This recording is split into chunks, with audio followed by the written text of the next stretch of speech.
Hello everybody, I am back with a final wallbang video in my wallbang series that I did. It's gonna be on the Inferno. I won't be covering Dust 2, since Dust 2 is really straightforward. There isn't really any special spot that you should know of, but I found a couple of useful ones on Inferno. So first of all, buy chicken. There is the popular spot that everybody knows, like if you're a terrorist you take B, you plant the bomb over there. And then you just sit here in the construction site and you wait to hear the defuse sound, and then haha, I got you, you kill the guy defusing. But what most people don't realize is that out of these 6 walls you see, there's 1, 2, 3, 4, 5, 6. 3 of them are actually fully wall spammable. So you have this one. If you know there's like a guy playing up on in between the spools and the construction site, you can spam him out like this. This should be around the spools. Yep, I was a bit off. A little bit to the left, and you got that. And then of course if there's a guy playing like around here, you can also spam him out just like this, try your luck. And you see anybody like playing up around here, like waiting for you, like is he gonna come? You try and get a kill, they're gonna get insta-killed through the wall. It's really good. Same is true for these 2 spots. If you want to come up and you have to retake the bomb site, there's often like a terrorist standing in either of those 2 corners. So what you can do, you come up here and you spam it out like this. And as you can see, everybody sitting either here or standing here will instantly die. So one more thing to note is that, like I said, out of the 6, half of them are penetratable. This one, and this one aren't possible to shoot through, unfortunately, because else like you could get CT spawn. But something you can do, mainly as a CT, and you know they're rushing through banana, the terrorists, then you come up here and you just sit here and like your friend on B tells you, okay, they're coming through now, and you start sitting spamming in this corner. And as you will see, everybody that comes up through banana will insta get dinged, and they might panic and they're like, oh my god, we smoked off this spot and we don't see anything here, where on earth are they shooting us from? So it's really effective to do. And then one last spot, which is more of a terrorist way to use. Like, for example, you have a friend playing on the trap box and you're again sitting over there in the ruins, and he spots for you that a CT is pushing through, and he's like, okay, he's pushing through now. Then you spam it out like through this wall, and as you can see, everybody standing over there will be get insta hit pretty heavily.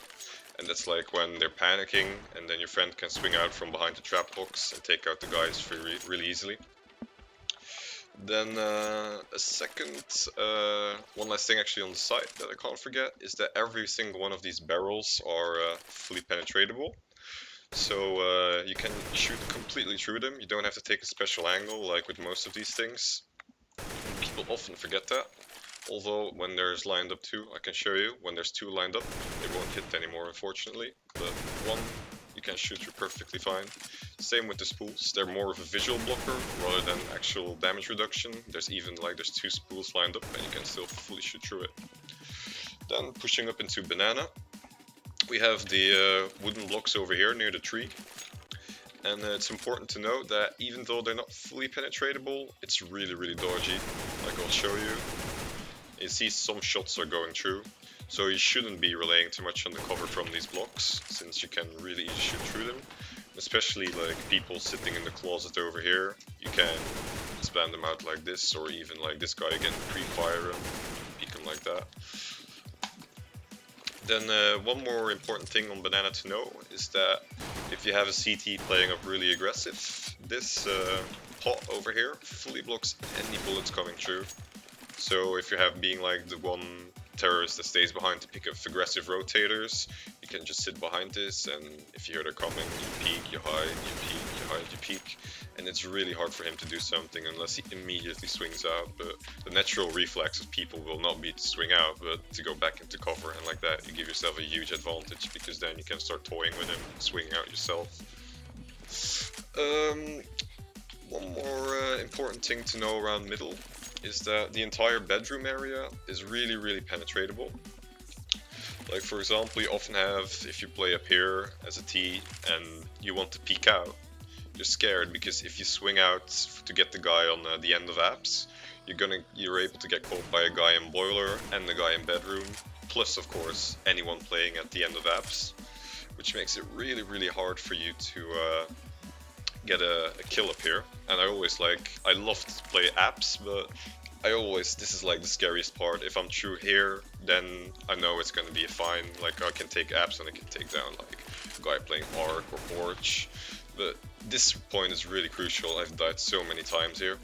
So what you can do is, if you're playing up here, you can quickly wallbang somebody in the bedroom like this, through the wall, just like on the height of the ceiling, the end of the, sorry, not the ceiling, the railing from the stairs.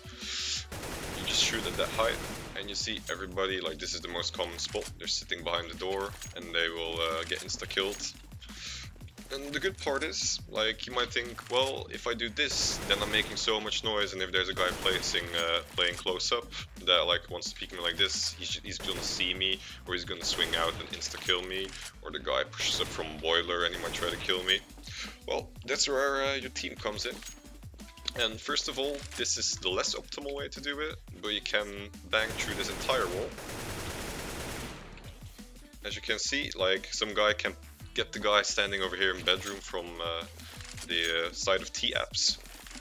But even better than that is somebody playing on the roof here, or like the porch of the apartments. I'm not sure what to call it. It's like never utilized anyhow. And you can just shoot him like this, and as you will see, like, he will get hit pretty easily. So you can just have one guy playing back, and then like a couple of teammates are ready to push up middle, and then you want to swing out here and peek this guy, and then your teammate just preemptively wallbangs here. So you're completely covered from this side at least, which significantly increases your odds of surviving when there's only two sides to cover, and like your team that swings out from middle will cover this one. So if you set up a kill like that, it makes a really easy A take. And then the very last thing I want to cover in this video is anybody sitting on the graveyard. Like, often if you want to retake A and the terrorists plan it for apps, a popular spot that they will go to is over here, and they just wait till they hear the diffuse sound and then they swing out. And if you don't want to risk like getting shot by trying to peek on them, you can shoot through this entire wall. Like that, he has nothing on you. So it's a really easy way to get anybody who sits here on graveyard. Also, something nice to keep in mind, that if people know that, you shouldn't be sitting there anymore. That pretty much covers it all, I believe. Like I said, I won't be doing this too, since it's too straightforward. There aren't any special spots like I showed on mainly Nuke and Inferno. There is of course Mirage as well, but Mirage, like, I think 90% of what you see is wallbangable, so I won't be doing that either. Maybe if I find some special spots I can do it for you guys, but for now this is the end of the wallbang series. I hope you enjoyed it, and have fun.